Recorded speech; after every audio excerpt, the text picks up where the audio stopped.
नमस्कार दोस्तों, स्वागत है आपका हमारे शो में जिसका नाम है फाइनेंशियल लिटरेसी, जहां हम डिस्कस करते हैं फाइनेंस की वो सारी बातें जो किसी के समझ में नहीं आती हैं, जिन्हें हम डिटेल में लेके चलते हैं, जहां हम आपको देते हैं फाइनेंशियल एजुकेशन, फाइनेंशियल लिटरेसी। तो आइए शुरू करते हैं। आज हम बात करेंगे लगभग 5 से 6 बहुत ही इम्पोर्टेंट इन्वेस्टमेंट रूल्स की। जब हम बात करेंगे इन्वेस्टमेंट्स रूल की, तो सबसे पहले हम बात करेंगे रूल ऑफ 72 की। इसके बाद हम बात करेंगे रूल ऑफ 114। थर्ड नंबर पे हम बात करेंगे रूल 70 की। फोर्थ नंबर पे हम बात करेंगे रूल 40 की। फिफ्थ नंबर पे बात करेंगे हम rule of 50, 30 and 20। And at the last but not the least rule of 15, 15, 15 की। ठीक है, तो आइए स्टार्ट करते हैं सबसे पहले रूल नंबर 1 से, जिसको हम बोलते हैं रूल ऑफ 72। रूल ऑफ 72 का उपयोग हम वहाँ करते हैं जहाँ हमें ये जानना होता है कि आखिर हमारा इन्वेस्टमेंट या हमने जिस भी जगह पैसा इन्वेस्ट किया है वो कितने सालों में 2 गुना हो जाएगा। ठीक है, तो उसको उपयोग करने के लिए हम क्या करते हैं कि जितने भी रिटर्न ऑफ इन्वेस्टमेंट या आरओआई, उससे हम लोग उसको डिवाइड करेंगे। फॉर एग्जांपल, यदि हमारे इंस्ट्रूमेंट का रिटर्न 6% है तो उसको हम क्या करेंगे, 72 से डिवाइड करेंगे। तो कितना वैल्यू आएगा, 12। इसको आप हमारे बाजू में दिए हुए टेबल से भी बहुत अच्छे से समझ सकते हैं, जिसमें क्लियरली दिखाया गया है कि रूल ऑफ 72 के हिसाब से आपकी वैल्यू कितनी कितनी आनी चाहिए। तो सबसे पहले हमने शुरुआत की है रूल ऑफ 72 में रेट ऑफ रिटर्न को 4% कंसीडर करके चले हैं, और 2x इन्वेस्टमेंट आने में कितना समय लगेगा उसके बाजू वाले कॉलम में दिखाया हुआ है 18। इसका मतलब ये है कि जब 72 को 4 से डिवाइड करते हैं तो आता है 18। मतलब यदि आपका कोई इंस्ट्रूमेंट या आपका कोई इन्वेस्टमेंट 4% रिटर्न जनरेट कर रहा है, जैसे हम लोग एग्जांपल ले सकते हैं, एंडोमेंट प्लान्स जो होते हैं वो जनरली 4, 5, 6% का रिटर्न देते हैं। इन दी सेम वे आरडी है, एफडी है, उनके रिटर्न्स लगभग इतने ही रिटर्न ऑफ इन्वेस्टमेंट के होते हैं। तो आपका जो पैसा डबल होता है उसमें लगते हैं लगभग 18 से 12 साल। 4% है तो 18 साल लगेंगे, 5% है तो 14.4 या 14.5 साल के आसपास लगेंगे, अगर 6% है तो लगभग 12 साल आपको डबल होने में पैसा लगता है।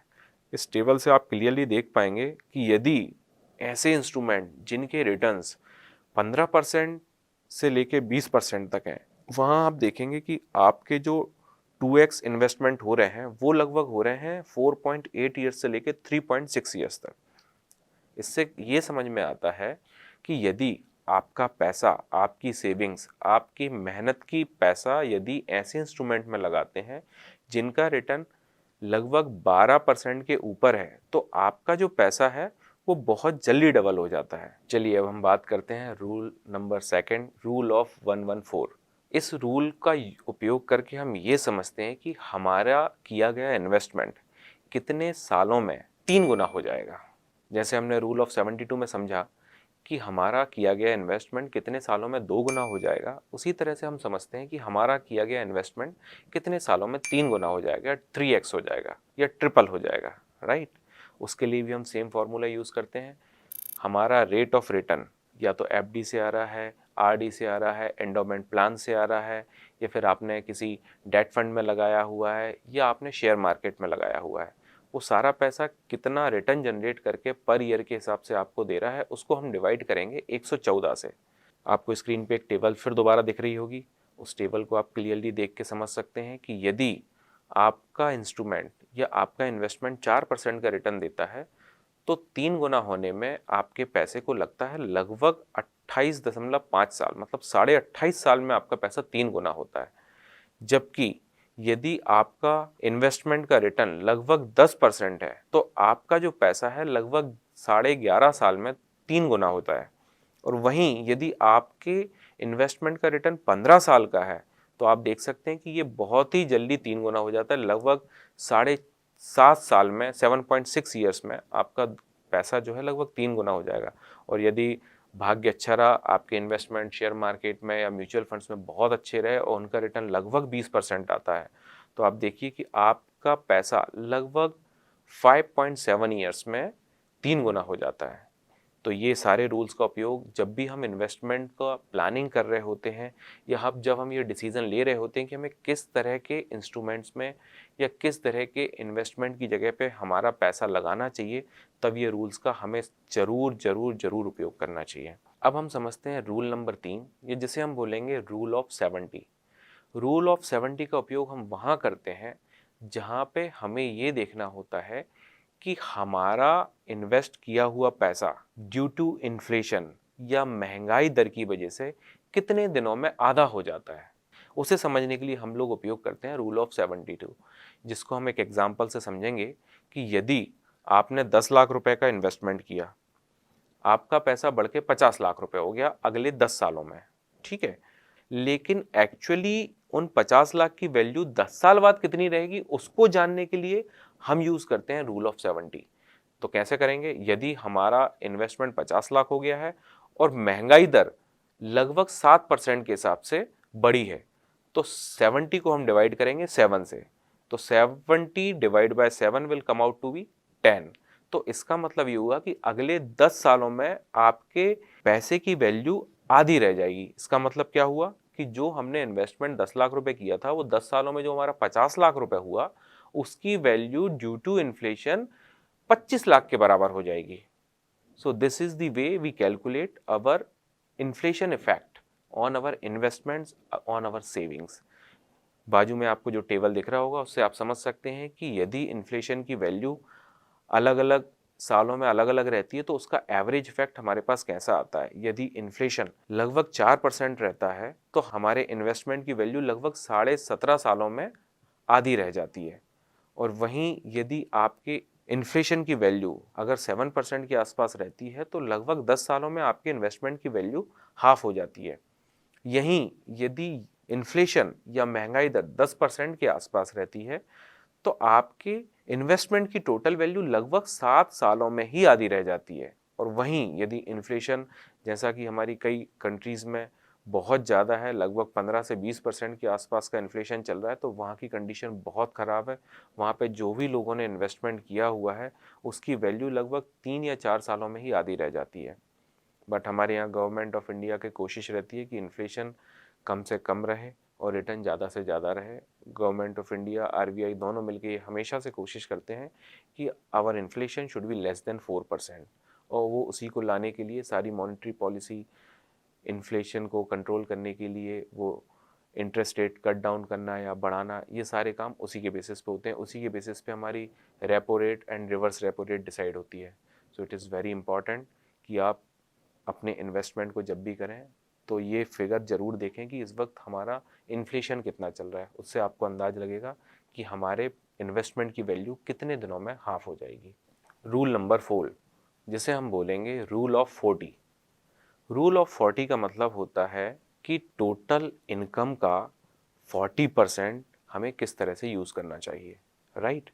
तो यदि किसी व्यक्ति की इनकम 10,000 रुपये है तो 40% of the total income will come out to be 4,000। इसका मतलब ये हुआ कि आपकी जो भी ईएमआई है, जो भी आपके करंट लायबिलिटीज़ हैं, या ऐसी चीज़ें जिनको आप रोक नहीं सकते, ऐसे डेबिट्स जिनको आप रोक नहीं सकते, उनकी वैल्यू आपकी टोटल इनकम का 40% से ज़्यादा कभी भी नहीं होना चाहिए।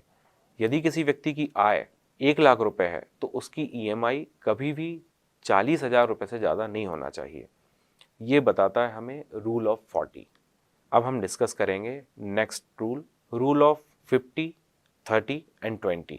हमारी टोटल इनकम या हमारी टोटल सैलरी को हम 100% अगर कंसीडर करके चलते हैं तो उसका डिवीज़न किस तरह से करना होता है उसको हम बताते हैं रूल ऑफ 50, 30 एंड 20 से।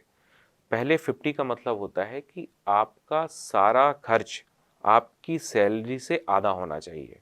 फॉर एग्जाम्पल, यदि आपकी सैलरी 10,000 रुपये की है तो आपके एक्सपेंसेस 5,000 होने चाहिए। 5,000 कौन से एक्सपेंसेस होने चाहिए? जो बेयर मिनिमम एक्सपेंसेस होते हैं, या जिन एक्सपेंसेस को आप अवॉइड नहीं कर सकते हैं, ऐसे खर्चे जो बिल्कुल कंपलसरी होते ही होते हैं, जिनको आप रोक नहीं सकते, चाहे सैलरी आए या सैलरी ना आए, या जिन्हें रोज़मर्रा के खर्चे बोलते हैं, या रोटी कपड़ा और मकान के खर्चे बोलते हैं, वो खर्चे आपके 50% के अंदर अंदर आपके कवर होने चाहिए। यदि किसी व्यक्ति की आय 50,000 रुपये है तो उसका बेयर मिनिमम या डेली रूटीन एक्सपेंसेस का जो खर्च है वो 25,000 से ज़्यादा नहीं होना चाहिए।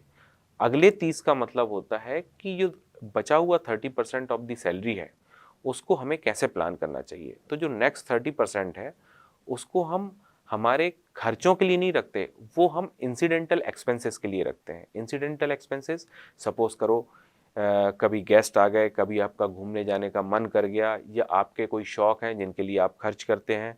आपके बच्चे को कभी किसी चीज़ का शौक़ हुआ, कहीं उसको घूमने जाना है, आपको मूवी देखने जाना है, कभी बाहर होटल खाना खाने के लिए जाना है, तो ये सारे जो खर्चे होते हैं वो सारे 30% में कवर होते हैं। फॉर एग्ज़ाम्पल, यदि किसी की सैलरी 10,000 रुपये है, तो वो अपने इन सारे खर्चों को 3,000 के अंदर अंदर रखे सारे महीने में।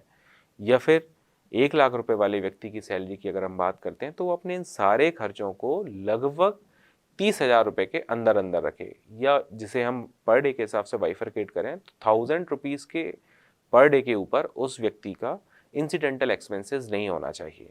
ठीक है, और जो बचा हुआ 20 है उसको हम सदैव इन्वेस्टमेंट के लिए रखें। इन्वेस्टमेंट और सेविंग ये दोनों अलग अलग चीज़ें हैं। कई लोग दोनों को एक ही समझ के चलते हैं, but I am talking about investment. जब आप सेव करेंगे तभी आप इन्वेस्ट कर पाएंगे, ये भी बहुत बिल्कुल सही बात है। तो हमें जो बचा हुआ 20% आपका पैसा है आपकी इनकम से या आपकी सैलरी से, उसे हमें इन्वेस्ट करना है। और कौन से इंस्ट्रूमेंट में इन्वेस्ट करना है? जिनमें ज़्यादा से ज़्यादा रिटर्न मिले। उसके लिए हमने अभी रूल ऑफ 72, रूल ऑफ 114 वो सारे हमने पढ़े थे। उससे आप इजीली समझ सकते हैं कि हमें किस तरह का इन्वेस्टमेंट हमारे पोर्टफोलियो में रखना चाहिए, जिससे हमें जल्दी से जल्दी डबलिंग और ट्रिपलिंग का इफेक्ट मिले, इफेक्ट ऑफ कंपाउंडिंग मिले, और हमारा पैसा ज़्यादा से ज़्यादा ग्रो करे। सो रिमेनिंग जो 20% होता है उसे हम इन्वेस्टमेंट के यूज़ की तरह यूज़ करेंगे।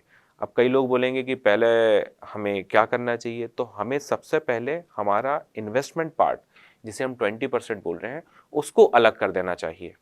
ऐसा नहीं करना चाहिए कि जितना पैसा बचेगा उसको हम इन्वेस्ट करेंगे। जो सामान्यतः सभी लोगों की सोच ऐसी होती है कि सबसे पहले खर्च कर लें, फिर बाकी सब इंसिडेंटल एक्सपेंसेस को ख़त्म करें, इसके बाद जो पैसा बचेगा उसको हम सेव करें। But it is not the way. Rule ये बोलता है कि सबसे पहले आपके इन्वेस्टमेंट प्लान करें, जो एक्चुअल 20% आपने रखा हुआ है उसको पहले इन्वेस्ट करें। इसके बाद आप मीन्स उसको एक फॉर्मूले के थ्रू हम समझें तो इनकम माइनस सेविंग्स और investment is equal to expenses. इस फॉर्मूले के तहत हमको हमारे इन्वेस्टमेंट या अपनी सेविंग्स या अपने खर्चों को प्लान करना चाहिए। यदि आपकी सैलरी 1,00,000 रुपए की है तो सबसे पहले 20,000 रुपये को आप इन्वेस्टमेंट में लगाएं, और बचे हुए 80,000 के लिए फिर आप प्लान करें कि हमें खर्चे करने हैं या कैसे करने हैं। चलिए अब हम बात करते हैं सबसे आखिरी नियम की, जिसका नाम है रूल ऑफ 15-15-15। इस नियम का उपयोग हम वहाँ करते हैं जहाँ हमें हमारे इन्वेस्टमेंट प्लान करने होते हैं, जिसमें हम डिसीज़न लेते हैं कि हमें किस इन्वेस्टमेंट में प्लान करना है, कितने समय के लिए प्लान करना है, और हमारी सैलरी का कितना पार्ट प्लान करना है, जिससे हम कितने समय में फाइनेंशियली फ्री हो जाएंगे। फाइनेंशियल फ्रीडम पे हम हमारे पिछले वीडियो में बात कर चुके हैं कि आखिर फाइनेंशियल फ्रीडम क्या है। इसको मैं एक बार और दोहरा देता हूँ आपके सामने। फाइनेंशियल फ्रीडम का मतलब कभी भी अमीर होना नहीं होता। फाइनेंशियल फ्रीडम का मतलब होता है पीस ऑफ माइंड। आपके पास इतना पैसा हो जाना जितना आपका इंसिडेंटल प्लस नॉर्मल एक्सपेंसेस है। रोज़मर्रा की ज़िंदगी को चलाने के लिए जितने पैसे की ज़रूरत आपको होती है, यदि उतना पैसा आपके पास हो जाता है, या उतना पैसा आपको आपके एसेट से रिटर्न के रूप में मिल जाता है, या उतना पैसा आपको आपके इन्वेस्टमेंट से रिटर्न के रूप में मिल जाता है, तो उसको बोलते हैं कंडीशन ऑफ फाइनेंशियल फ्रीडम। इसका मतलब अमीर होना बिल्कुल नहीं होता। क्यों? क्योंकि ये डेफिनेशन सभी लोगों के लिए अलग अलग होती है। मध्यम वर्ग के लिए हो सकता है 50,000 रुपये होती हो, एक बड़े आदमी के लिए इसकी वैल्यू 1,00,000 रुपये होती हो, एक सामान्य तबके के व्यक्ति के लिए इसकी वैल्यू हो सकता है 10,000 या 5,000 रुपये होती हो। इसलिए इस वैल्यू को क्लियरली डिफाइन नहीं कर सकते। बट हम क्या कर सकते हैं?